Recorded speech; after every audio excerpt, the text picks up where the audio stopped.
नाज़रीन ऐसी शहज़ाद अहमद साहब मूंसां हिते मौजूद आहिनि। अचो तो सूरत हाल के बारे में उन्हनि खां पुछूं था तो छा सूरत हाल है सर, किस तरह देख रहे हैं ये सिचुएशन जो अभी एक पैनिक फैल गया है कि बार बार झटपट से जैकबाबाद की तरफ पानी आ रहा है, तो आप किस तरह देख रहे हैं इसको?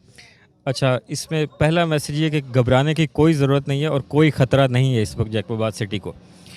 बलूचिस्तान हुकूमत ने 3 जगह सेम शाह को कट लगाए थे पानी इधर भेजने के लिए, हमने बंद भी किए, लेकिन अल्हम्दुलिल्लाह वही पानी, क्योंकि पानी का नेचुरल फ़्लो उस तरफ है, तो पानी खुद ब खुद आज 3 जगह से सेम शाख में वापस जा रहा है और बहुत जल्द जो शहर का पानी है ये मुकम्मल ख़त्म हो जाएगा या एटलीस्ट बहुत कम ज़रूर हो जाएगा।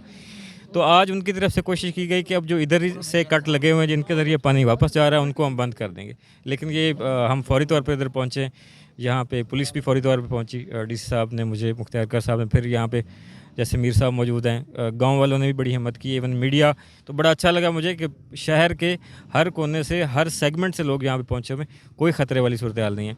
इस वक्त सिचुएशन ये है कि कोयटा जैकबाबाद रोड और बाईपास से राइट साइड पे जो कट्स लगे थे उनसे पानी वापस सिम शाख में जा रहा है। एक कट नाका महमल शाह की लेफ़्ट साइड पे ज़रूर ऐसा है जिससे पानी वापस आ रहा है, लेकिन वो शहर से बाहर की तरफ है।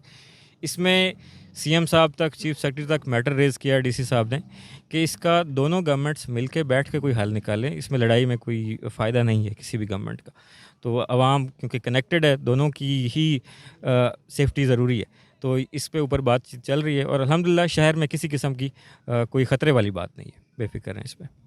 जी नाज़रीन, उनके अलावा पाकिस्तान पीपल्स पार्टी जो ज़िला सदर मीर लियाकत अली लाशारी भी मौजूद है, उन्होंने खां भी इन सूरत हाल के बारे में पुछदा। जी सर, सिचुएशन जी इन वक्त मौजूद है, कट भी ॾियण की कोशिश कई वही, सूरत हाल की कीअं ॾिसो था ऐं जैकबाबाद जा शहरी जेके परेशान थियनि था, इहो बार बार 2 ॾींहंनि खां पोइ 3 ॾींहंनि खां पोइ ये सिचुएशन हिकिड़ी क्रिएट थिए थी, इन जो प्रॉपर हल छा आहे या ये पूरी सिचुएशन कीअं छा आहे? हक़ीक़त इहा आहे कि जेके असांजे डिस्ट्रिक्ट जाफ़राबाद जा जेके भी ऑफिसर्स आहिनि, सीनियर ऑफिसर्स, उन्हनि जो 15 ॾींहंनि खां जेको उन किरदारु अदा कयो आहे, हिकिड़ो मां चवां नाअहली जो वारो किरदारु हुयो ऐं सिमशाह खे 3 मुख़्तलिफ़ जॻहियुनि खां कट हयो हुयो, जैकाबाद जे इंतिज़ामिया खे एतमाद में न वरितो हुयो। हाणे तव्हां ॾिसो था जेके कट उन्हनि हया आहिनि वरी पाणी वरी बैक थी करे वापसि उन सिमशाह में उन्हनि जॻहियुनि ते वञे थो पियो। न हिन जी प्लानिंग आहे, न हुन वटि कुझु इरीगेशन सिस्टम असांखे लॻे थो पियो न आहे शायदि।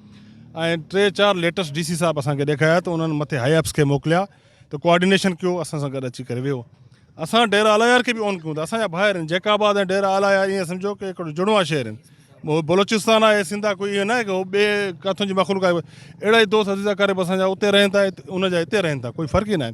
लेकिन हे पैनिक क्रिएट जेको आहे जाफ़राबाद इंतिज़ामिया जी तरफ़ों कयो वियो आहे। वक़्तनि फ़वक़्तनि हर 2 ॾींहंनि जे बाद हिकिड़ो कट हणी वेंदा आहिनि, राति जी तारीख़ी में चोरी कंदा आहिनि। ऐं कुझु ॾींहं पहिरियों बि जेको आहे त बाईपास जे भरिसां 100 फुट जो घेरो जेको आहे हिननि कट हयूं। ऐं अॼु बि जेको आहे 2 मशीनूं काए या ॻोठनि वारा निकिरी पिया, फ़ोनूं कयूं मीडिया वारनि दोस्तनि खे, इंतिज़ामिया खे, असांखे ॿुधायूं, असां वरी वापसि हिते पहुतासीं त मशीनूं तव्हांजे साम्हूं बीठियूं आहिनि सबूत, ऐं जेको हुनजो ऑफिसर्स जो गाॾी ते चढ़ी रवाना थी विया। त हीअ जेकी सिचुएशन थी वई आहे, इहो न सिर्फ़ु जेको आहे त असांजे लाइ पैनिक क्रिएट, इहो पंहिंजे लाइ पैनिक क्रिएट कयो, पंहिंजा माण्हू उनजा ख़िलाफ़ु थी विया आहिनि उन्हनि जे।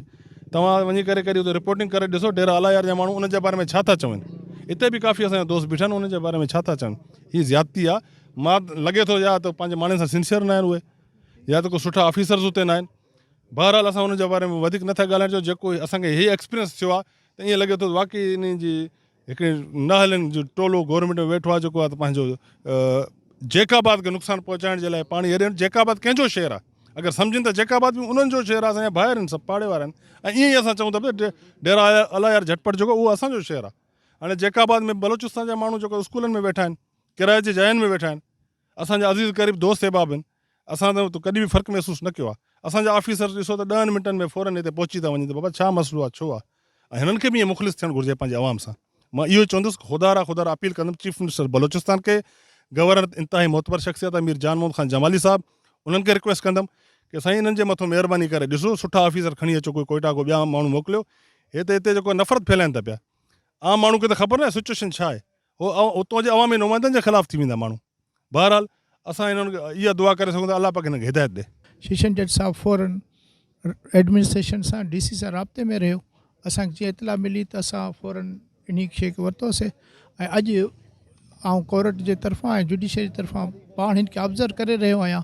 इंशाअल्लाह ताला हीअ रिपोर्ट चीफ जस्टिस ताईं सुबुह ताईं पहुची वेंदी ऐं सेशन जज साहब फौरन DC टू DC कॉन्टेक्ट भी करे छॾियो आहे ऐं मथे बि हुन कॉन्टेक्ट करे छॾियो आहे त कंहिं बि सूरत में सिम शाह खे सिंध तरफ़ ते कट न लॻणु घुरिजे।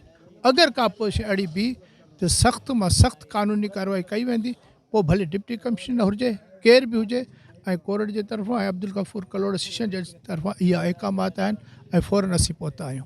इन जे करे एडमिनिस्ट्रेशन खे बि असां एक्टिव कयोसीं।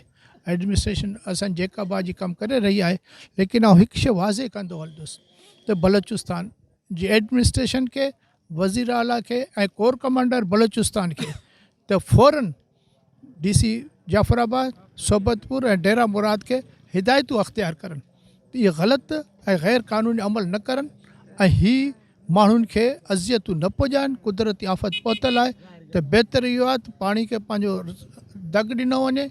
सिंध जी गवर्नमेंट ऐं जुडिशरी सिंध तव्हां सां तावन करण में तयारु आहे हर सूरत में।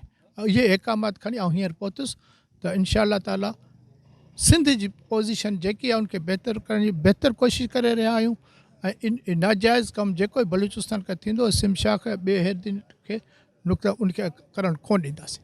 जी नाज़रीन, सिम शाह के जैकबाबाद की तरफ कट लगन की ख़बर थे जैकबाबाद की इंतजामिया जो उहा हिते पहुती, जंहिंमें पीपल्स पार्टी ज़िलई सदर लियाकत अली लाशारी, AC शहज़ाद अहमद ऐं वकील अब्दुल जब्बार लाशारी भी मौजूद हुआ। उन्हनि जेको आहे बलूचिस्तान की इंतजामिया के पाबंद बणायो त अहिड़े तरह जूं जेके हरकतूं रात में गैर कानूनी हरकतूं जेके कयूं वञनि थियूं उन्हनि खे बंदि कयो वञे ऐं कंहिं मुस्बत तरीक़े सां इन मसइले जो को न को हल कढियो वञे। कैमरामैन सलीम गोलो सां गॾु आबिद अली मंगरो, जैकब न्यूज़, जैकबाबाद।